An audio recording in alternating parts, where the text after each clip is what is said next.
Good evening, YouTubers, people all around the world, family, whoever else is watching. I got a lot to talk about tonight. Man, I got lots of comments lately on some stuff. And I'm sorry I don't answer every comment, but I've been trying to lately. My buddy Buckin says, yeah, you got to try to answer all the comments, man, because it is important. And I'm trying to do better at that, okay? It's hard when you're busy and, you know, you got to spend a lot of time at night to do that. But I'm going to start doing that. I've said it before, but I have been doing it better. So let's see how it goes, eh? I'll do my best. That's all I can do. I'm only human. So, let's start off with the new adjustment tool for Husqvarna. Inner spline tool, different than the Weed Eater, Poulan, Husqvarna one, right? Okay. This one here will fit what I found out today. The newest 372 carburetor, newest 390, 395, and 585. I don't think I missed anything else out because the rest of them are all out of tune now. So this one here is an orange end. And as a dealer, you're only allowed to order so many a year, which is absolutely ridiculous. But I'm sure you're going to be able to order these soon on Amazon, probably by the hundreds, and away you go. Part number for this new tool. Because just today, I kind of forgot about it. I was trying to adjust this 390. I was like, oh my God, this thing's just running like a piece of crap. Oh, what should I do about it? And I'm like, maybe I left the carb loose or something, because I just modded it, right? So I thought, oh, I better check my work, right?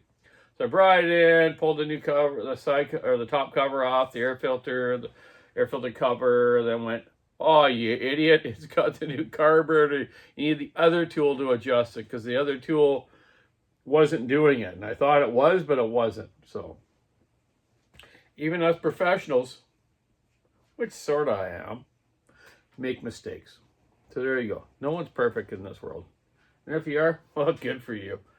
Anyways, part number 598-846901. That's a -01, by the way.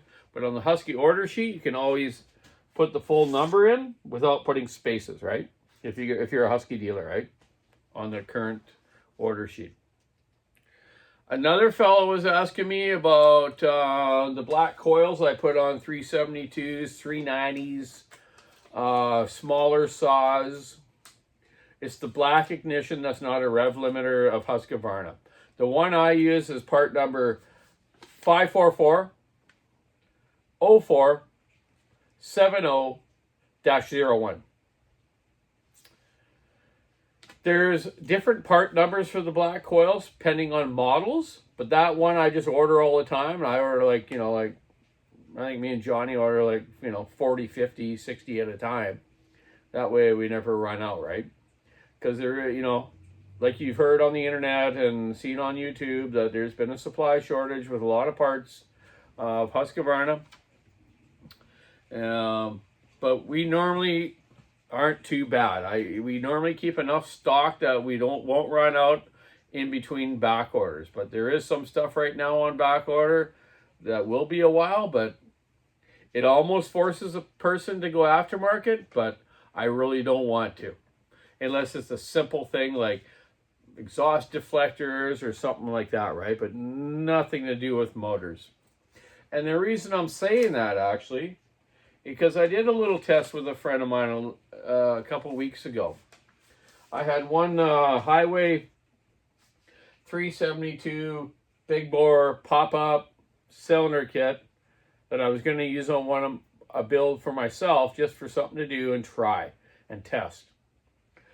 And actually, a company sent my brother Johnny at Walker Saw Shop some cylinders to test, highway ones. The one was a Nickel or the new Titan nickel. Yeah, it was in this box. It was this box. And my friend Rick Antoneco is using it. And this thing has stood up great so far. 3 or 4 months on this saw. I left it totally stock. All I did was a base gasket delete and a muffler mod and an ignition change. That thing's been rocking. It's one of the best saws on the crew, everyone says. Even his boss says, "Oh my God, Donny, what did you do to that saw? It just rips." I said, "Not much, man. I just used a brand new 372 X-Torque, converted it to an old style, and put this cylinder kit on it." So this one's been standing up okay. I'd like to pull it apart maybe in about a month and have a look at it and see how it's wearing. The other one that I did, the reason I'm talking about that, was not I don't know even how you say that, tight and nickel. So it wasn't a tight nickel. It was just a regular one. So I did it for a friend of mine. And because he had a 365 that had a pooch top end. So I thought, hey, let's throw a aftermarket big bore on it and make it a ripper, right? Dual ported the muffler, everything like that, right? Well, it lasted not too long. Right here is a piece of the chrome that came off the cylinder, okay? If you can see in there, maybe not, but there's a lot of chrome missing. Maybe I should shine my flashlight in there. Hey, I don't know if you guys can see that. Look at all the chrome missing in there. Okay? That's why I don't like using aftermarket. I know they've been getting better, and I've said that before, but my goodness, man, if I did this on a faller saw that went to camp and that happened to it, he'd probably come down here and give me a little punch in the head. Like, don't ever do that again, he would say. I never use them for fallers, only the one that I just talked about, the tight nickel, and it's running great. So let's see what happens with that. For consumers or people that don't have a lot of money, go ahead, buy these, and hopefully they last. But oh my goodness, this is brutal. I'm really disappointed. Like it just like that's just a chrome. That's not nickel sill. That's just a chrome kind of spray or whatever you call it, right? Yeah. And you know, back to the old pop-up piston thing too. You know, the other one I used was not a pop-up piston, it was just regular. And it goes just fine. Everyone wants pop-up pistons and dome pistons and stuff. You know, go ahead if you design it right and adjust your combustion chamber to it. But the factory combustion chambers on most saws are all adjusted for flat top pistons, which are used in the best two-strokes in the world. Okay, so enough of that. I'm bad-mouthing aftermarket, but we all do. But I am good-mouthing them too, because the other one, that's working fine. So unfortunately, Tyler, this one didn't work out. I'll find you something else and help you out, okay, buddy? So what else I have on the go? Friend of mine, Ron Hunter from Smiley, Saskatchewan. Hopefully he's smiling out there tonight. Sent me a package, and it just arrived in the mail today while I was down at the Walker Saw Shop. He sent it to my house, and I guess it's a gift for me, I think he said. So let's see what it is. I'm going to move the camera over to a spot here, and we're going to unbox this, and let's just see what it is. Hope everyone had a good Thanksgiving in Canada. All the rest of you friendly followers are from the U.S., so hopefully you guys have a good one down there too when it happens. Let me get this adjusted so the light's not... These lights I got are great, but my goodness, they're bright and they get into my camera, right? Glare, right? Let me see. Maybe I should put it over here. Hey, can you see me still? Okay. Okay, let's grab the box and cut it open.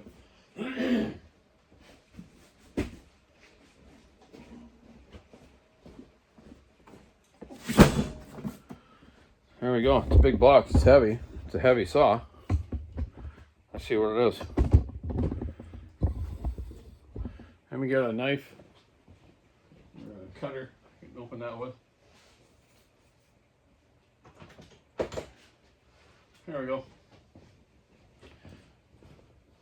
So yeah, we're back to our rainy season in BC here, which we are rain. We do live on the rain. It is the rain coast, right?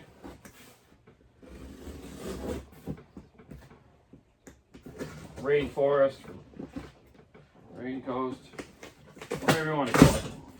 Wow, he glued her up good, man. That's some good duct tape work there, Ron Hunter. So he said this from Saskatchewan, and on the way bill or on the shipping, it was he must have drove into Kinnerly, Saskatchewan to send it. That's funny. I got a couple stories from Kinnerly, Saskatchewan. I'll tell Ron it later. Yeah, it's not a very good story to tell on a video. I worked there when I was young with a few guys. I worked with a company, a friend of mine, Stan and Lincoln. We had a go-kart rental company. I'll tell you all that later. Let's get into this. Wow, package nice, man. Okay. Oh, he even sent me a T-shirt. Oh, looks like your mice have been into it, Ron. But nice. Foam. Foam. Foam. Foam. Nice packaging. Oh my God, check this out. This is a Stihl 056 Magnum 2. Unbelievable. Thank you very much, Ron. This is one of the model saws. When I had my first logging camp job as a mechanic, this is what we were running, or what the ballers were running. I went there, I believe, in 1986 or 87 or 88. I don't know. My mom will correct me on the comments.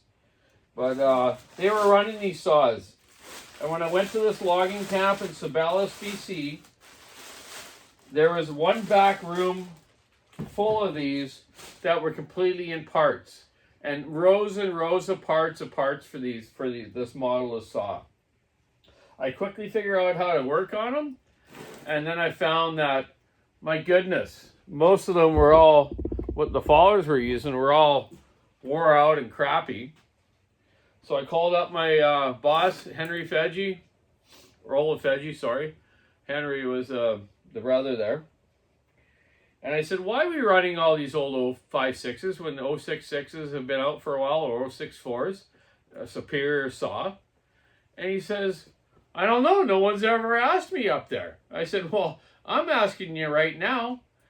Can we get some new 066s to replace all these old junkers? I'm not into rebuilding all these things and having junk saws out in the woods where they're breaking down every day. He says, well, Donny, how many you need? How many fallers there? I said 10. And he says, okay, well, how many you need then? I said, I need 20. They should all have a spare. And they can use the old ones for backups if they get moved on their quarter or whatever, right? Because sometimes they get blown out in the quarters, so they'll go to another spot where it's not windy and they'll work there, right? So yeah, it was like a few days from then, his brother Henry Fedgy brought me up a whole truckload of 066s, and after that, I really had nothing to fix, because 066s are one of the most reliable saws in the world, and it's never had problems. So that was pretty cool. But I learned how to work on these, and I just want to say right now, wow, Tom Hunter, this thing is like brand new. Look at this thing. Look at this. So shiny and nice. Beautiful. These things had great power. We're not too bad on the anti-vibe system. But wow. They were tricky to work on. Most problems I ever had with these was switch wires. And unfortunately, to fix a switch wire on these, you had to take this whole top cover off, the starter off. Then I learned a little trick how to feed a wire down in between there into the crankcase over the coil. where I could quickly solder a switch wire back together and plug it back into the switch here. Another problem we had with them, you notice the spark plug boot here is exposed on the top, right? Where most newer saws have a cover over top of the spark plug lead. So what would happen on these is they would get a hole in the spark plug boot here, and the guys would be falling, and they got them like this up against their big fat bellies, or some skinny guys were there, and it would shock them. Like, you think about it, 20 to 25,000 volts coming out of that coil, not too much amperage, but it would shock them. So what I did actually for some guys up there is I riveted a leather cap over the top of this plug cover, and it would cover it, right? So that way when the guy's leaning up against his belly, he wasn't getting shocked and curly hair. Yeah, that's about the most problems I ever had with them. Never had any real bottom end bearing problems or seals leaking or top end problems. But this thing, yeah, it's like brand new, man. Wow. Nice unit. Oh, wow. It came from, sold and serviced by Gerald's Equipment Limited, Oliver, BC, Canada. That's bizarre. It was probably the only one they had stock. Like, who else would in Oliver, BC would stock a saw this big? You know, that's wine country and fruit country, right? Anyways, very cool. Thank you very much, Ron. We'll see how I'll give you a call and thank you and see what we're doing with it, man. Okay, so that was a lot. The new tuning screwdriver, the coil number, the bad aftermarket cylinder chroming, this 056, very cool. And now it's time to get to work. I've been working at Walker's Saw Shop down there today. Took a bunch of saws in that I ported and modified for customers all over the place. Johnny will get them all shipped or boxed up and shipped back to you. Then tonight I had a couple emergency things to do, so I'm going to do a few mods tonight, or just a couple small things, so I can take back there tomorrow. I'm going to work there tomorrow again. Then I'll be back into the underground saw shop here to be porting a whole bunch more saws. I brought 4 or 5 more new ones home. Oh, and a bunch of used ones. So I still got, let's see here, 1, 2, 3, 4, 5, 6. About a dozen to do, and way more back at the Walker Saw Shop. So gonna go have some dinner, have a little bite to eat, so I can get a little more energy. I'm starting to run down a bit, and come back down here and port a couple cylinders and do a few things. Oh, what else was there? There was something else maybe I was going to talk about. Someone had a comment. What was it? No, I addressed the tuning screwdriver. I addressed the coil number. Like I say with that coil number, yeah, the black coil, been used on 346s, 353s, 372s. They're all the same. They might have different part numbers for the series of the saws, but the black coil in the Husky is a non-rev limiter ignition, and it works on every model of that design, right? Not the 2-leg type coil, but the 3-leg, right? So yeah, there you go. I'm still amazed at this Magnum too. Wow. Ron. Beauty. Let's do the compression test. Oh yeah. Thanks, buddy. Hey, keep your saw in the wood, stick in the ice, rubber on the road. Have a great night. It's raining like crazy out here, but I love it. The fish are going to start coming up the rivers, and so we can produce more salmon, so we can go out and catch more, which is totally fun, man. Anyone ever wants to come out to BC here and go salmon fishing, I'll set you up, man. I don't have a boat or anything, but I know lots of friends that do, and they're charter guys, you know, and I'll go with you. Because I love fishing. Just don't get enough doing it. Anyways, Have a great night. Check the walkersawshop.com online store. Be safe out there. Be healthy. Have a great night. Bye.